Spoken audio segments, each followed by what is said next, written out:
Welcome to Vehicles and Videos, where two car enthusiasts talk cars and movies, talk cars and video games. I'm Cosmic. I've been a mechanic for 3.5 years, and I have gray hairs, and I'm not even 30. So, and I have my co-host here. And I'm Be Cool.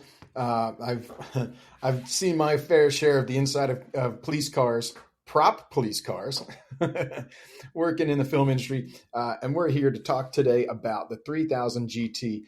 Cosmic, 3000 GT. First impressions. What do you I got? I actually really like the 3000 GT. I think it's a cool looking car. When you think back to like the prime era of JDM, this is one of the ones that you kind of think of because it has that look to it.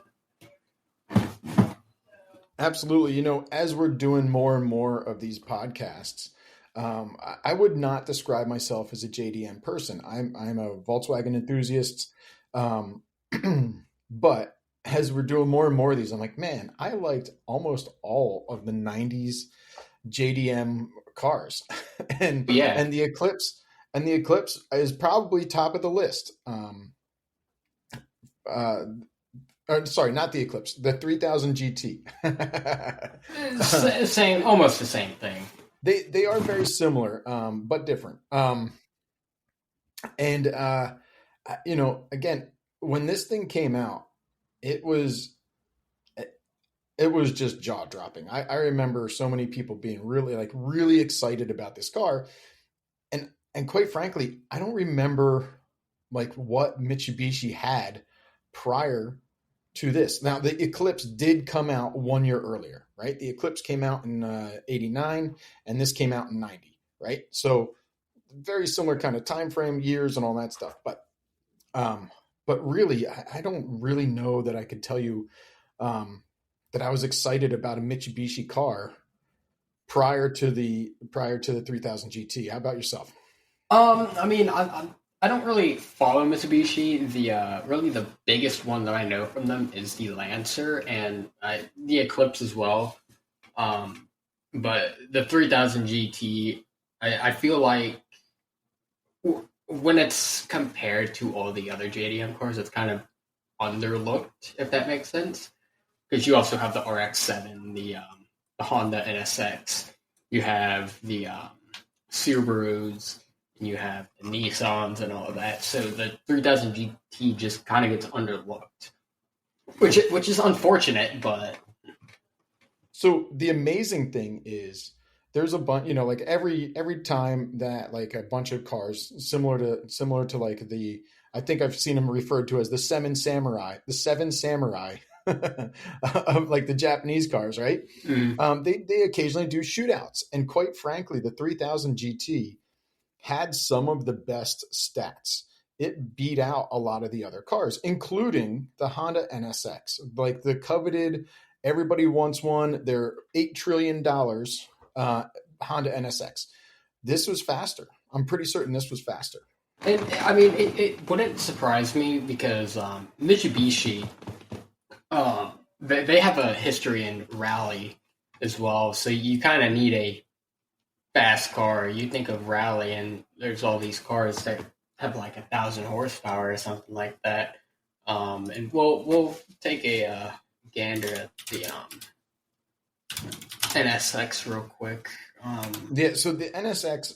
I mean, we don't really need to go on that tangent, but the bigger point is that in many categories, the 3000 GT beat out all of the other Japanese cars that were produced of similar years, right? In that 90s to 2000 range. I think it was everybody wanted the VR4, right? You wanted the twin turbo, and the VR4 also happened to be the all-wheel drive model.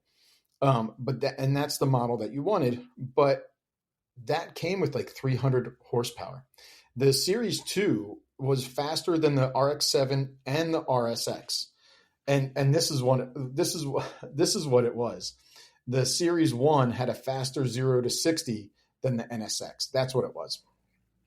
Mm, which is, I mean, a lot of people, they care more about 0 to 60 than they do about top speed because, I mean, how often are you honestly doing 120 on a highway? I mean, yeah, you right. might have done it. You might brag that you've done it, but you're not doing it daily. You're not No. like, and and even still on a track, sometimes, because of cornering and whatever else, top speed just gets you through the straights. It doesn't get you through the corners. Yeah.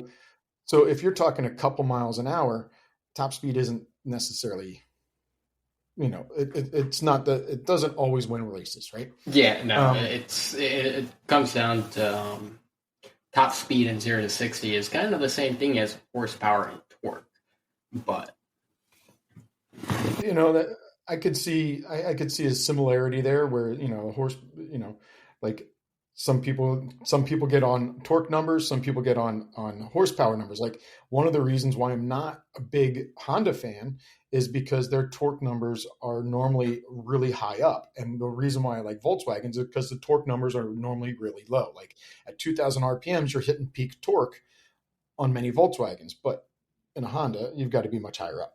right. Um, so, all right, we had. Let me just get caught up here. All right, so like I said, the GT3000 was overlooked, and it was just a total shame, right? What was some of the standout features? I mean, you said it yourself that it was overlooked and it was a shame. What were some of the standout features to you that like make that a shame? Like, why was it a shame that it was overlooked? So I mean, really, just it's not the features that have it overlooked. It's more of just the style of the car compared to everything else. And there's one that I forgot to add: the Supra, which kind of overshadows all of them. But it has 4 wheel drive. It's got a 3 liter V6, 5 and 6 speed manual. Like you said, it comes in 3 different styles: the base, the SL, and the VR4.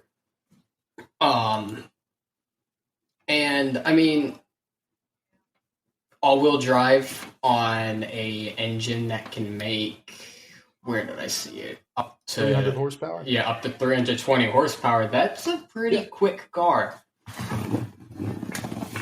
and it's So pretty light too. I I mean, think. the things that really stood out to me were all of the technology that was in the car, and you really didn't see the amount of technology that was in the 3000 GT on other cars. You might have seen some of the stuff on other cars, but you didn't see the amount of technology. Right. A wing in the back that would change. Yeah, you saw it on Knight Rider, right? Mm, You saw it on Knight Rider, but you didn't really see it on street cars. And this was, I think, at like 45 miles an hour, the wing would automatically adjust, or you could hit a button and you could pop it up. Now, the other cool thing too was the front aero dam. The aero dam would do the same thing, changing the aerodynamics of the car at speed and creating a little bit more downforce, right? right. So that was something that like Porsche and Volkswagen started to see on cars in the mid to later 90s, but not at 1990, right? Very similar. It had, by the push of the button, you could go from like casual mode to sport mode, and it would change the valving. It would change the rebound of the shocks. And again, that's a feature that you might have seen on like high-end sports cars or very specific cars, but it wasn't packaged with all of these other things. The other really cool thing that it had was the exhaust. Mm-hmm. It had a valve that would basically go from like quiet mode to loud mode. Right. And that's um, something that you see in, like, I think Mustang, like newer Mustangs, higher end ones have them. right. I think with EPA standards and loudness, I know some states have audible. What is that? Right? Is that the right word? But regulations with sound. Decibel limits. Decibel limits. Thank you. So if you drive past a cop that has the right sensors and it notices that your decibels are too high, you can actually get a ticket for like an aftermarket exhaust or whatever else. So this switch kind of it doesn't really defeat the cops. I'm not trying to say that, but this switch allows you to have like that. Hey, I'm cruising I'm cruising. I'm doing the speed limit. I'm just chilling with my homie, and we want to have a conversation. Or I'm on the track. I'm doing top speed. I'm using all 6 gears, and I really want to hear the motor. I don't want to hear Vanilla Ice on the radio. But so to me, those are like the standout features that were really a shame. It's like, man, this is a lot of technology in a car. Not to mention the looks. I mean, hands down, the looks were amazing. It was like, I think prior to this, the one Mitsubishi they were kind of selling was the Mirage, and it wasn't. It was just kind of And it also the Dodge Colt and the Mitsubishi Mirage, they're the same car. Same motor. They happen to be turbocharged as well, but they were just kind of inexpensive econo boxes. They weren't like they weren't like a really flashy sports car like this 3000 GT was, right? And then one more thing, one of the key features is it also had I think you said it had active suspension, active aero. It had the valve for the exhaust, but it also and I think this is just on the VR4, four-wheel steering, which not right. Too many cars have that. Yeah, I mean, more recently you see a lot of companies with like the crab feature or whatever else, but this was, I believe, 4 degrees of steering on the back wheels so that it would help you kind of like with that hook. Now, we were talking about this offline, and you had mentioned the Prelude. The Honda Prelude also had 4-wheel steering. Yep. And when the funny thing was, when I was reading about that, because I kind of fact checked you on that. I was like, you know what, is that true? Like, let me find out, because we're talking the same year car at this point, really, right? Yeah. So I looked that up, and what was connected with that was they did rear wheel steering on the Prelude specifically to help with turning radius. Mm-hmm. I was like, well, that's kind of interesting, But I mean, I'm sure that helps with on the 3000 GT, but I think the 3000 GT made it more point of like, hey, this is for handling. This kind of gives you like that feel of a wider wheelbase with a narrower wheelbase by making a sharper turn, because we can, adjust our wheels and make a tighter turn, right? But have our wheels further away. And which is really cool. Yeah, no, definitely. What's interesting is not too long ago, it wasn't a 3000 GT by any means, but it was a car that I was working on, and it actually had rear the 4-wheel steering, and that system is pretty interesting. I don't remember how it looks, but you can definitely tell it has it. But that's cool. Yeah, no, it's a whole thing that they have to do with the steering wheel and have it connect to the rear wheels, but only activate at a certain speed, I'm pretty sure. Yeah, I think it's over 35 miles an hour. Yeah. But depending upon brand. But then you've got like things like monster trucks and stuff like that have like 2 completely independent steering on the rear, and fire trucks too, because they're so long, they end up having like an extra steering wheels on the rear. Not all of them, some of them. And that just brings back to the point that all the stuff that's on this car, the VR4 model, because that's the one that has everything on it, isn't very common even to this day. Like the active aero, the only car that I've seen 2 cars. One's a Supra car and one's a Chrysler. It's the Chrysler Crossfire. That has active aero, I'm pretty sure. It has a button for the actually, you're right. I know the car you're talking about. So the interesting thing about that is that had they put 19-inch wheels on the rear, and they put 18-inch or 17-inch wheels on the front. Yeah, there's one that I always had. I worked on, like, I swear, when I was back down at my old job, I swear I worked on it like once every other month. Yeah, and those wheels were a pain. So the other thing is, this is a time this so we talked about the technology of this car, right? Mhm. The technology was so huge. It was kind of overshadowed by some of its other Japanese brothers and sisters from the other automotive companies from Japan. Um, the same thing kind of happened in America. So in America, what happened was um, a Dodge in the 70s. Dodge decided to like do this deal with Mitsubishi, and they're like, I think they bought 15% originally, and they ended up in 85 they ended up being 50-50. And this was so that they could share technology, and that's why we have the Dodge Stealth. If you Mhm. remember the Dodge Stealth, this is the same car. Sorry, this the Dodge Stealth is the same car as the 3000 GT, um, but the Dodge Stealth didn't last as long. The Dodge Stealth, off the top of my head, was 91 to 96. And around about 91 or 92, Dodge realized that their merger or purchase of Mitsubishi wasn't really helping them. So they sold off their share and gave it back to Mitsubishi, which I think is part of the reason why we only see the Dodge Stealth for like 4 or 5 years, where we see the Eclipse for 10 years. Mhm. And the Eclipse did go through 3 different series. I mean, it was really the same body, but it was like slightly different. Like the wings changed, some of the technology they took out, some they adjusted. Um, but I thought that was just like I'm always kind of curious. Companies constantly like to share technology, and they buy or merge with another company for some sort of Mhm. reason, right? And again, the reason why Dodge did this is because they wanted, like I said, the Dodge Colt, right? It wasn't really anything. I don't think many people can come up with much of a 90s Dodge car that was like super spectacular. They had the Daytona, right? The Daytona kind of looked like a Mustang, but wasn't really super fancy. Um, had that like very 80s square hard lines. I'm pretty certain that was their NASCAR platform as well. But Mhm. I don't think like people really bought them.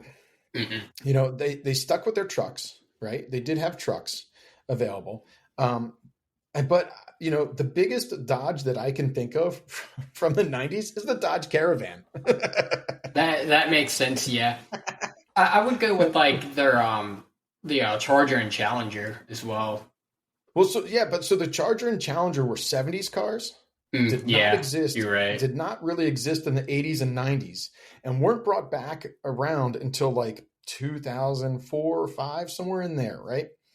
Yeah. So that's what I'm saying, is like they didn't really have that like sports car, right? They had more practical utilitarian cars, but they didn't really have that sports car. And I think that's what they were hoping to get out of the Dodge Stealth. So much so that they actually were going to have it. What year was it? I think in 91. In 1991, the Dodge Stealth was going to be the Indianapolis 500 pace car.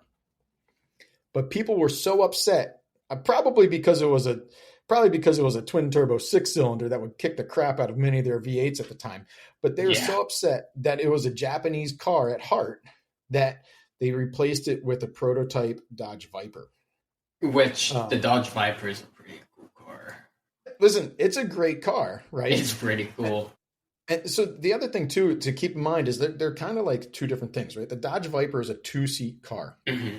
The Dodge Stealth they called it a 2+2. It wasn't really a 4-door, but I'm not sure how many people could really fit in the back. But they called it a 2+2, right? So Right. it was a 4-seat car. Right. And Same thing with the Eclipse, with the 3000, obviously. Um, and it was just, I don't know, it was such a shame. I feel like it really got robbed with all this. yeah, Um, no, it definitely did. But I mean, an American brand and Japanese brand coming together, two yeah, totally different car styles. So, but again, that's what they were looking for, right? They mm, they were looking for something a little bit sportier. They were looking for, looking to bring something different to the market. And then the idea actually was that was they were hoping that Mitsubishi, or the reason why Mitsubishi kind of liked the idea, is they were hoping that, hey, they could set up plants in America and they could they could manufacture cars in America and then not have to deal with import prices or anything like Right. that. All right, so we talked about the horsepower or the stats. We talked about some of the, the interesting thing was it wasn't until 97 that the 6-speed VR4 finally hit a decent quarter mile. No, that's not the quarter mile time. A decent 0 to 60, which was like 4.7 to 4.8 0 to 60. And that's not bad at all. With that, like I think the Series 3 VR4 had like 330 horsepower. So that one definitely put out the most. And with the 6-speed transmission too. So that was most helpful. The other interesting thing that I came across was, and I started to look into this, is drag coefficient, right? So a lot of times around about the 90s, they kind of were really trying to get more fuel efficient cars. This is what I remember on ads, right? This is just my history, maybe playing fake on my head, but from what I remember in ads is like they were big on drag coefficients. They were trying to improve the fuel economy and stuff like that, and they were looking for ways to do it. So the drag coefficient of this was only 0.33, which is still a pretty high number for cars. And at the time was a better drag coefficient than the Ferrari F40, which is pretty nuts, right?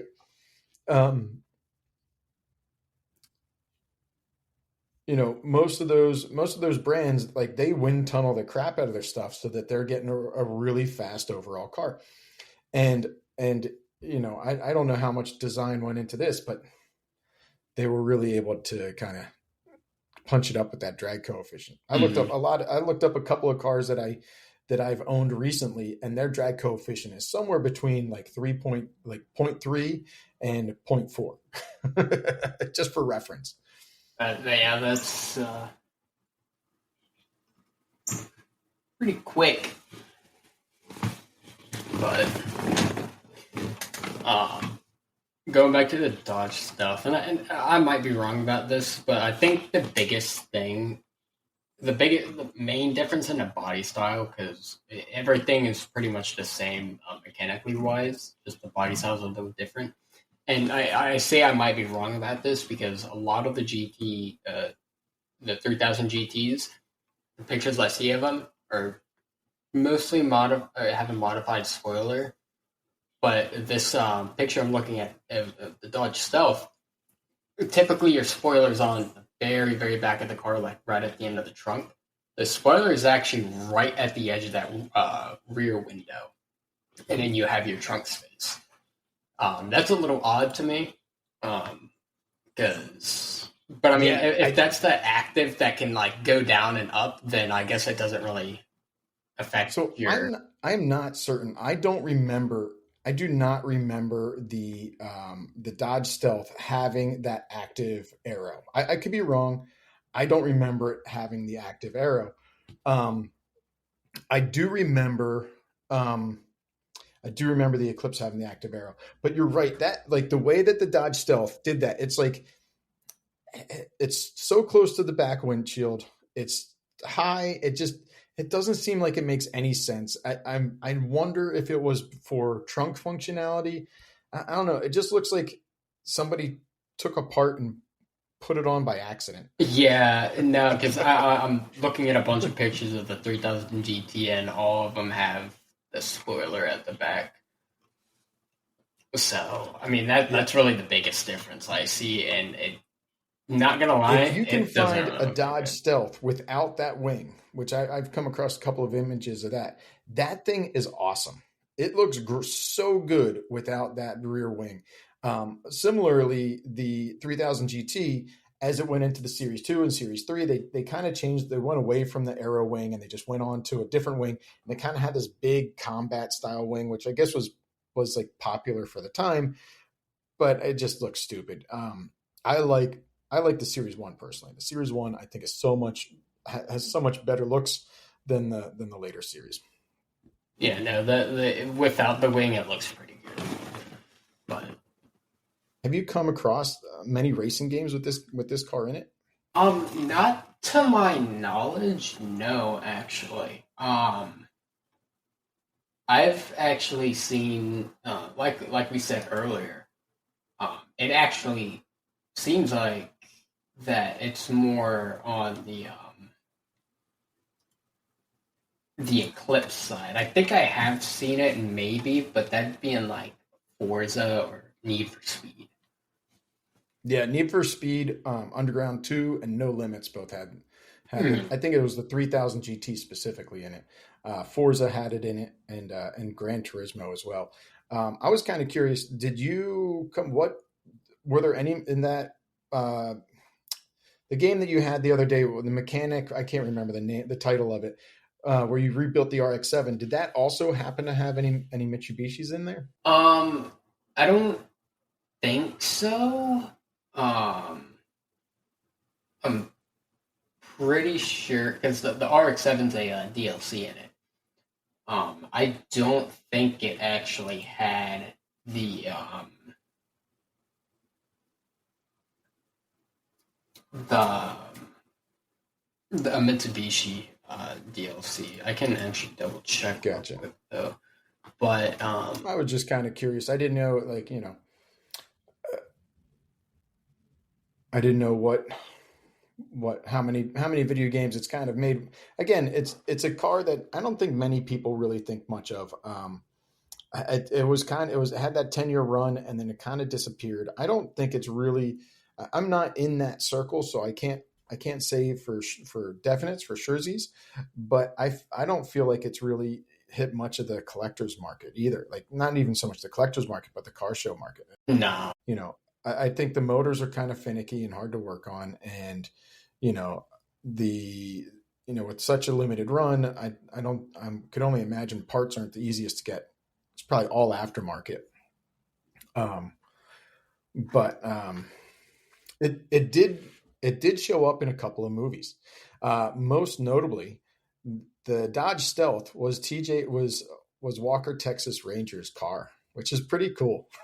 Right? I mm-mm. mean, who hasn't heard of a Chuck Norris joke? And Chuck Norris owned his Dodge Stealth, so I think that's definitely a win for the Dodge Stealth there, right? Yeah. Especially after it got robbed of the Indy 500. Yeah, no, definitely taking any Another wins it can another get. interesting thing was, and I think they ended up going with the Eclipse, but the Stealth or the 3000 GT were both options for Brian O'Connor in the Fast and the Furious, and I think they ended up going with that green Eclipse instead. Yeah, I But looked it up like right before we started. It did say that the Eclipse took the spot of the GT. I'm assuming it was probably because the 3000 GT did come in a convertible, but it was like it was an even shorter run for the convertible.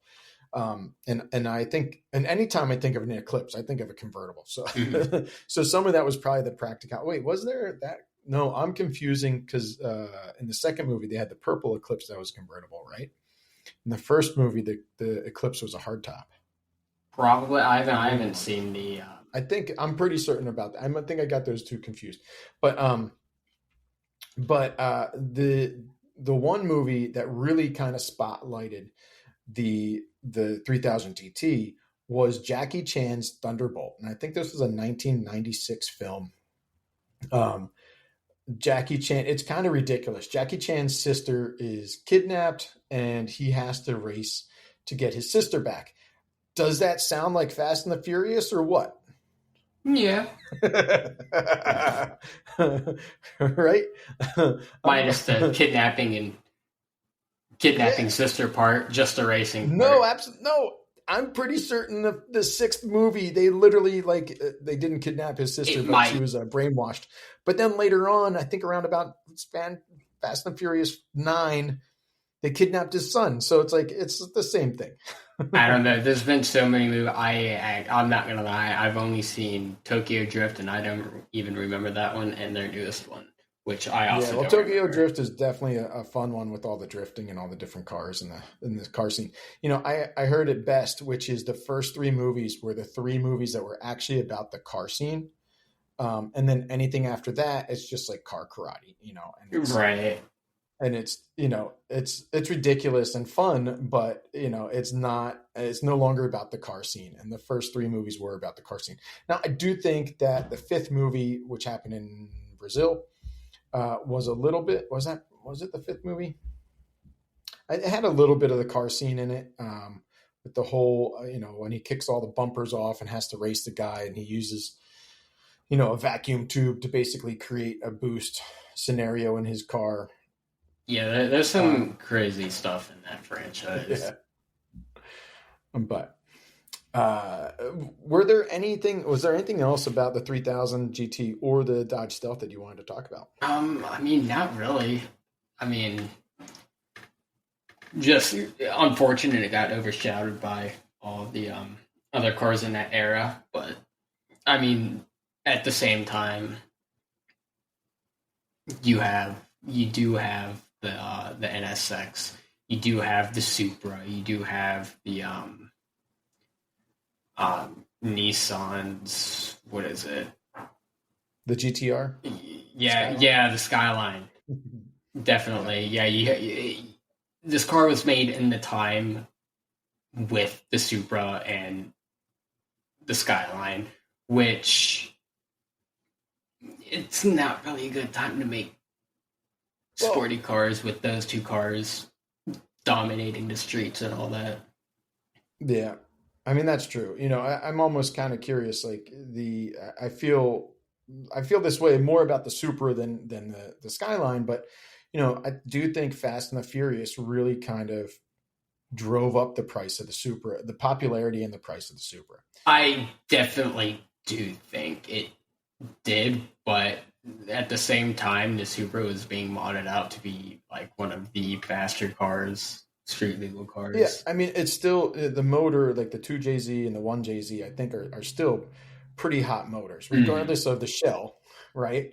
It's like many people go to that 2JZ swap or a 1JZ swap. A buddy of mine was telling me that the 2JZ is less reliable than the 1JZ, but you know, people love those motors, um, because of the ability to boost them. They're light, you can boost them, they handle boost really well, and you can get, you know, I'm not saying stock necessarily, but you can get 1,000 horsepower out of them pretty easy. Yeah, no, definitely. I'm going to wrap this up with a couple of questions for you here. Our end of the show review. I mean, this is again, this is such a great car, such a fun car.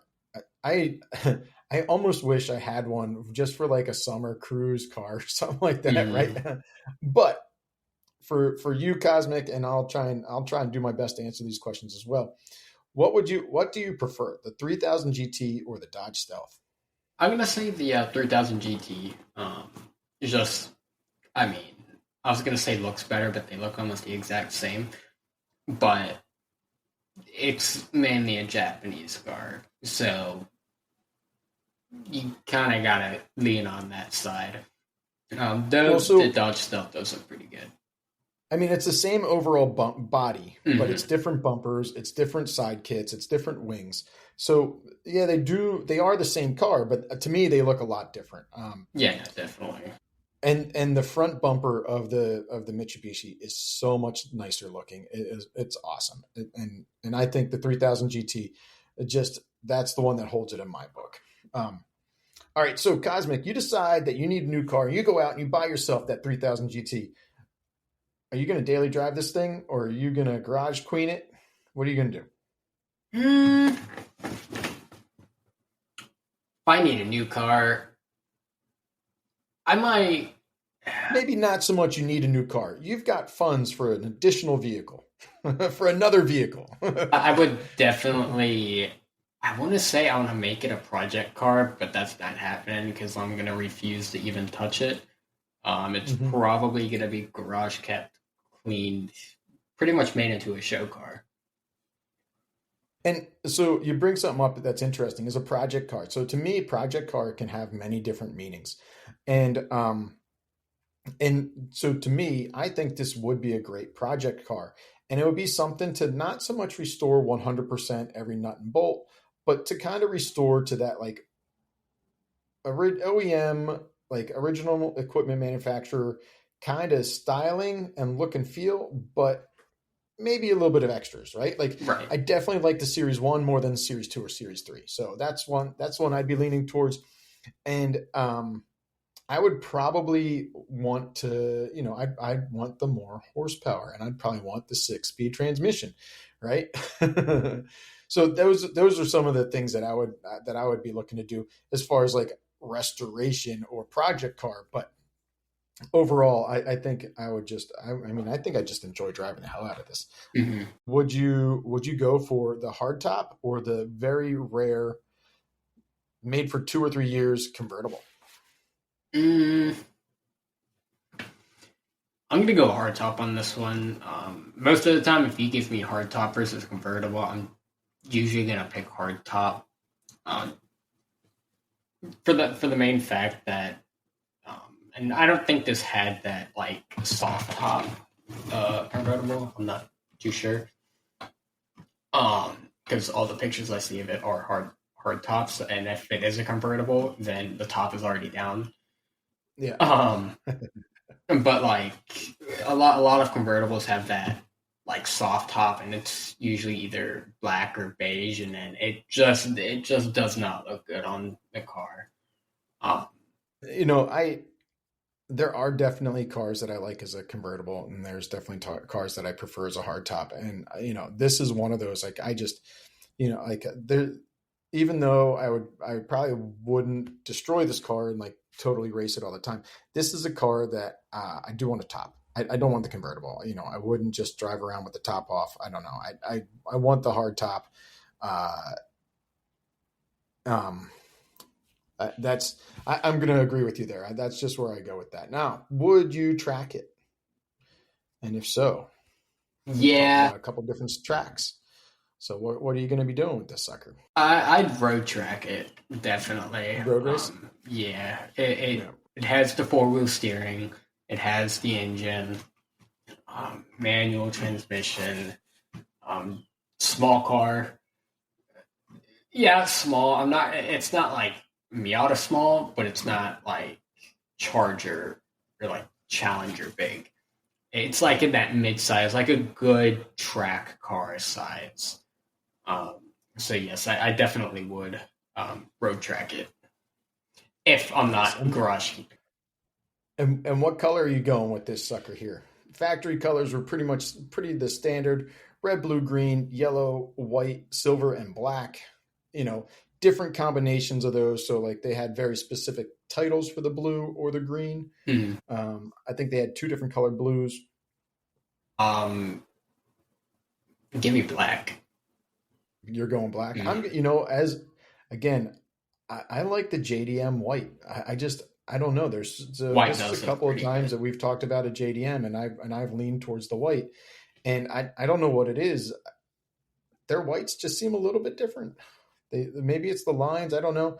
They Might look be. great in white.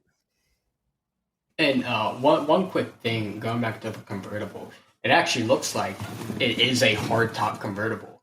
So Mm. whatever color you get, if you get like a convertible white car, the convertible top is white, and it looks like it actually folds into the trunk. Oh, that's cool. I Yeah, didn't realize that.